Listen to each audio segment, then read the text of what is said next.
Okay, hello, and welcome to my talk on testing1password.com with Selenium. What I want to try and share is our approach to regression testing at 1Password. So if you're not familiar with regression testing, that's about checking that existing features continue to work after a change. So to give an example, at 1Password, each change starts off as a merge request, and then say if we were fixing a bug, we'd probably have some steps to reproduce that bug. So if we wanted to check that the merge request did what it was supposed to, then we could just run through those steps to reproduce the bug. And then if the bug hasn't occurred, then we know that the merge request has fulfilled its purpose. But the harder thing is checking that the merge request hasn't had any other effects, that it hasn't broken anything. So that's what we want to try and do. And in a smaller site, you might be able to run through all of the different interactions a user might be able to have with your site, sort of do some manual testing. But if you have a bigger project, that can start to become less feasible and you might forget to test something.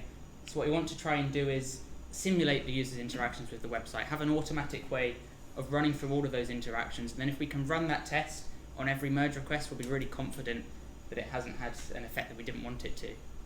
So to give an example of something that you might want to test, this is a modal from the 1Password website. So if you go to the 1Password website and then you click onto the billing page and then you press to add a credit card, you'll see this. And the user can add their card number, its expiry date and its verification code. And then they'll move their cursor down and hopefully click this add payment method button. At that point, hopefully the button will be disabled. That means that they can't send duplicate requests to the server, which is good because we don't want them adding 2 cards, for example. And it also means that they know something's happening, so they know we're working on adding the cards. So there's a lot of steps there, and we might want to test that to make sure it's still working after any change. So putting technology to one side, what might a technology need to, what are the requirements for a technology that we could use to write a test for this? Well, it would need to have a way of running commands like these. You'd need to be able to navigate to a particular page, because if you can't get to the billing page, then there's no way of testing it. You'd need to be able to type into the different text inputs, so filling in the expiry date and the verification number and the card number, and then clicking the button so you can actually submit the form. And then because we want this to be a test, we don't just want to be able to send these commands, but we want to actually be able to check what's happened once we've sent them. So we want a way of asking these sorts of questions. Is that button disabled? Has that element disappeared yet? Or if we want to check that the card's been added to their billing page after the modal's closed, something like, can you find an element matching this criteria? So what technology fulfills all of these requirements? Well, most modern browsers actually do it out of the box. Most browsers have something like a debugging protocol. Chrome has the Chrome DevTools protocol. And these protocols let you execute these sorts of commands. And it's like a bidirectional channel, so you can send the commands and ask it to do things, and you can also get data back about the page that you're on, or which elements are present, or the status of different elements. But there's a problem with just writing a test that uses this protocol, and the main problem is that you're then really locked into that browser. So if you decide that you want to switch from testing Chrome, for example, to testing Firefox, then you need to completely rewrite your test. You need to take all of the code that you've got that uses the Chrome protocol, throw that out, and choose a different, implement the different protocol instead. And also it means you're working quite low down with the browser, so if the browser's protocol changes, you need to change a lot of your test as well. So a better solution is something called a WebDriver, and the W3 Consortium has a specification for these. They're basically just programs that you run on your computer that let you send commands to browsers more easily.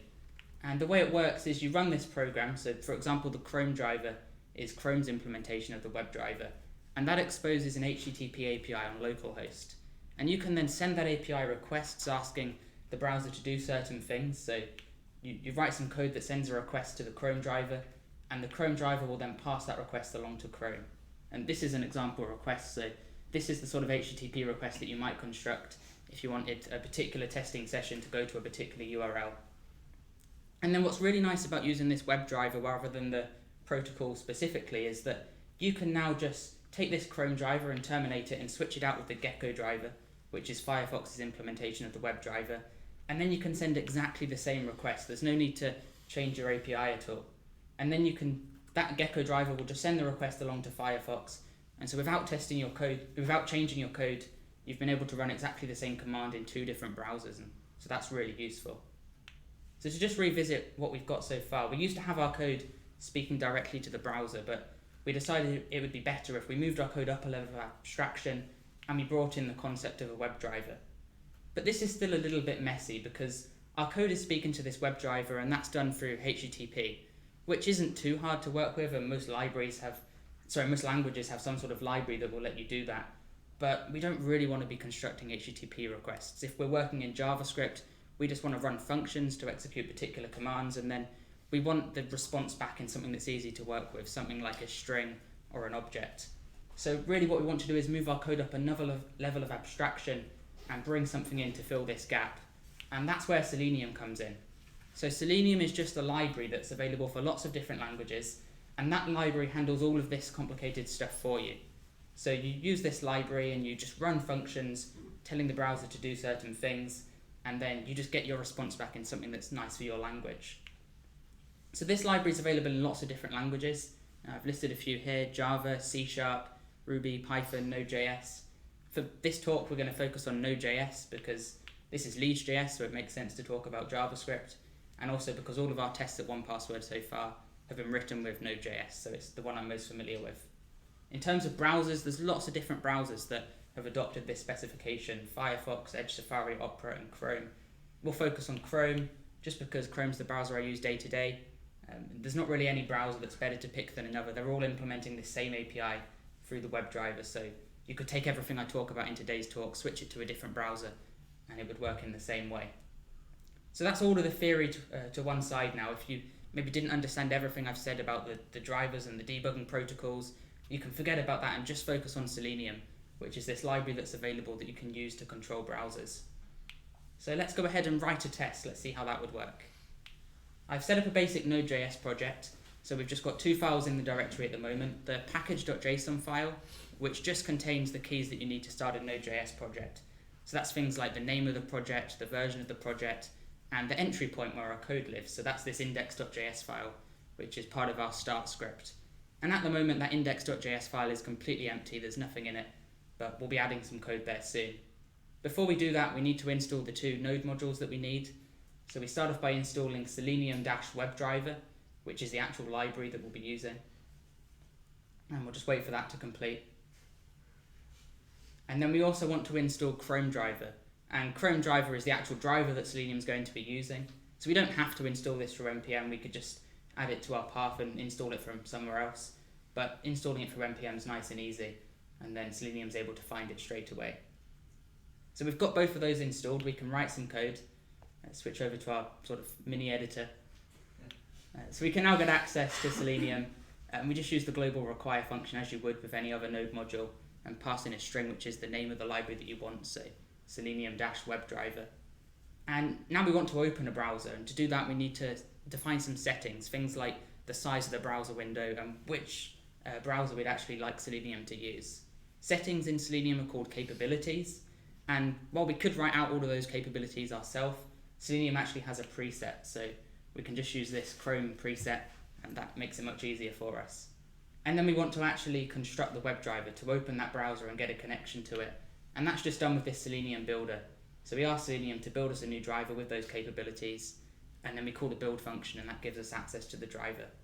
So now we have a browser window open, we have a connection to it, we can start sending commands. So the first command that we'll just send is this get command, so we'll use the get function, and that constructs the HTTP request we looked at earlier and goes to the 1Password website. So let's run that and see how it works. We'll run npm run start, and like I said, that just launches the index.js file, and that opens a Chrome page and navigates to the 1Password website. And you see you get this nice banner as well, actually telling you that Chrome's being controlled by automated test software. So let's go back to our code, and I've scrolled up a bit so we've got some more room. One thing that we might want to do is check that this has actually done something, because right now we're just opening the page, but we don't know if the website loaded or if the website has the elements that we're expecting. And we don't actually write our code directly underneath this call to the get function. This get function returns a promise. And if you're not familiar with promises, it's similar to callbacks. The idea is that this function returns immediately, and then at some point later, the function will complete. So if we want to run some code after the page has been opened, we actually use this .then function and pass in a callback. So this function is now a function that we've run as a callback when that page has been opened. And what would be nice is if we could check that the page is loaded. So I know that in the top right of the 1Password website, there's a link that says sign in. So we want to wait for that link to appear. So we do that like this.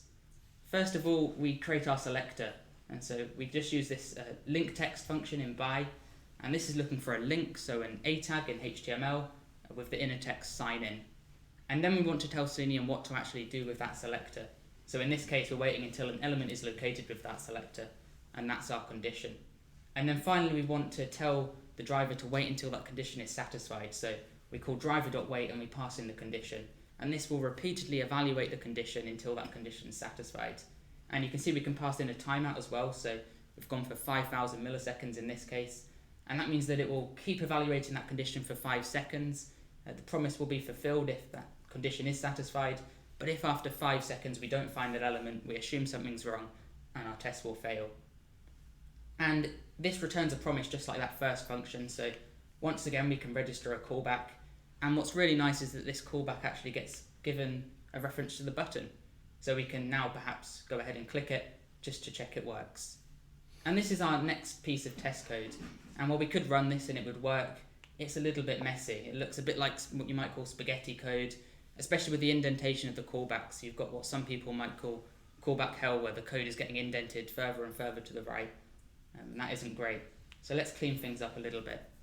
What's really nice is a feature in ES6, which is one of the new versions of JavaScript, called async await. And async await lets you take promise code that looks a little bit messy and just tidy it up a bit. So we take all of the code that we've written so far and we wrap it in a function. So I've just created this function called run. And then we need to be able to use the feature, so we put this async keyword at the beginning. And now we can use async await. And that lets us take this code that we've got here and turn it from this into this, which is, hopefully you'll agree, a lot nicer. So all that we do is any time we have a function that returns a promise that doesn't finish immediately, we just add this await keyword before it, and that's saying that we only want to move on to the next line once that promise has been fulfilled, rather than immediately after that function returns. And you can see we can do this with the callback values as well, so with driver.wait when we're getting the button, and button.click returns a promise as well, so we can await that. And we've got some more room, so we should probably check that clicking the button did something. So we'll do a similar thing. In this case, we want to be taken to the sign-in page. And I know that on 1Password sign-in page, there's an element with the ID locked-app-icon. So similar to how we created this link text selector, we now create a different selector. This is looking for an element with the ID locked app icon. And again, we're waiting until the element is located, and then we're waiting for that condition to be satisfied. So let's run this and check it works. We run npm run start again. The browser window opens. We go to the 1Password website. We click sign in. We go to the sign in page, and then the test finishes. And so in that case, the test finished without any errors because all of our timeouts, we fulfilled the conditions beforehand. But if any of those timeouts had been exceeded, then we would have seen an error if, for example, the site hadn't loaded, the button hadn't appeared when the site had loaded, or if we clicked that button and then we didn't get taken to the sign-in page. And while in this demonstration I haven't really shown how you'd write a test for, say, that billing modal, hopefully you can see how you can take the different commands that Selenium gives you and use those to slowly build up a test. So there are some other functions that you might use to send commands, for example, send keys, which lets you type into inputs. With maybe just that knowledge, you could build up a test for that modal that I showed earlier. So that's the first part of this talk. This is showing you how you might write a Selenium test. But what I want to talk about next is more specific, how we're using Selenium at 1Password, some of the decisions that we've made, and some of the just interesting things that we've done with it. So first of all, I just want to say we have a lot of tests. And so like with any big code base, you can end up getting some messy code, and you want to try and keep things as easy to read and maintainable as possible. So, for example, if we go back to the code that we had, you can see we're doing things repeatedly. Where, like in this case, the selector is the only thing that really matters, and then in both cases, we're creating a condition and then waiting for that condition to be satisfied, and we might even click the element that we get back. So we really just want some helper functions, and they're nice and easy to write. And then you can do things like wait click, which we've got, which just waits to locate an element and click it, or even more complicated things that you can end up just doing with a function, like wait check num elements, and that waits until the number of elements matching a given selector reaches a particular count. So we've written lots of these, and this just makes it even easier to write the tests. You don't even need to be calling Selenium code a lot of the time. You're just calling functions that does a lot of that for you. And the reason why these have got the distinction of being driver helpers is that these aren't specific to 1Password. These would work in any Selenium test. But we've also got some tests like some helpers like the navigation helpers that are more specific to 1Password, and you can do that too. So for example, we've written an open my profile function, and that knows how to use the different navigation elements on the 1Password page to get to a user's profile. And we even have emulate page change, which uses the function in Selenium where you can execute a script on the page to navigate to a particular page by telling the React router to do so. So you can do some really interesting things if you start writing some helpers, and it lets you do some powerful things without having to write all of that code every time. And just like you would again with any code base, we try and keep everything in a file based on which sort of area the test is looking at. So we have like the billing section and the register section, and then in each of those we have a function for the different things we're testing. And this is a snippet from one of the 1Password tests that we have. I think this is testing team accounts, and you can see that we've got quite a lot of those. The next thing I want to talk about is Slack. And Slack's really useful for us. If you're not familiar with Slack, it's a chat application where you join channels, and then if you're in a channel you get notifiable messages are posted in there. And we use Slack a lot because 1Password is a very remote organisation. Around half of us work in Toronto in the Canada office, and then the rest of the employees are like just dotted around the world. So I come from Manchester, Harry's in the audience and he's at York University, and then there's people everywhere else. So Slack's a really important tool for having a single place to communicate, and in particular with our tests, finding somewhere where we can have all of the information so it's really easy to access and we know what's happening with the tests. So we've written a custom Slack integration so that our log messages end up in Slack. So as soon as a new build started, and that happens as soon as we merge to master, we create a new build and we deploy it, and then we start running our tests. And you can see we actually edit a message to show the current log line of the test that we're on, and that's just achieved by having like a log utilities function, and that sort of takes the log line into two places. It takes it into Slack and then also just prints it out into the console. And then once the tests are done, we just put like a check mark and a checkered flag. And then if anything does go wrong, which hopefully it doesn't, but that's what the tests are there for, they're there to catch regressions, we try and put as much information about the error into Slack as possible. So in this case, there's a screenshot just to show you like where you are in the test and what the page is looking like. And that's just done by getting an image in base64, which Selenium makes really easy to do, and then passing it along to Slack. We tag @channel, which means that everyone that's in this channel, even if they've usually got it muted, gets a notification, so everyone knows there's been a test failure. And then we put some extra information like the last 10 log lines, so you know exactly where we were and the actual error that caused the test to fail.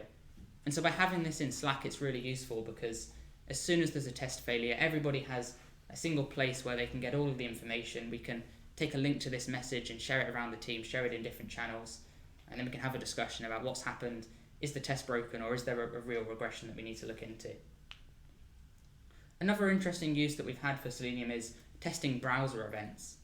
So there's a feature with 1Password where if you sign in on our website and you've also got the main application installed, we'll check to see if the account you signed into on the website is also in the main application. And if the main application doesn't have the account that you just signed into on the website, you'll get this little drop down asking you to add the account to 1Password. And the way that works is we have the extension, which is installed in your browser, and that's sort of like a middleman. And the page emits an event to the extension, just a normal browser event saying that there's been this sign-in, and then the extension communicates with the main app using a piece of technology called native messaging. But what we're really interested in for this talk is the way that the communication happens between the browser and the extension using a browser event. So that's something that would be really nice to test. You know, does the browser event get fired when it should? And do we get the right data from that browser event? So we've written these helpers, and these again use this function in Selenium where you can execute JavaScript to do a few things. We can emit events if we want to try and communicate as if we were the extension, and then we can also check that the page is emitting the right events. So we have wait add event listener, which will add an event listener to the page, and then wait event detail, which will check to see if the event was fired, and if it was, it will get the data back.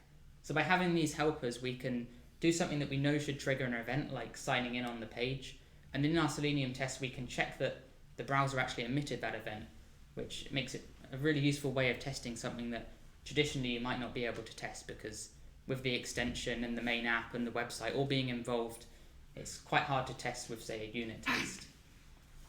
Finally, I just added in a few slides to talk about what's next, in particular what I'm working on at the moment, because quite recently we've been trying something new.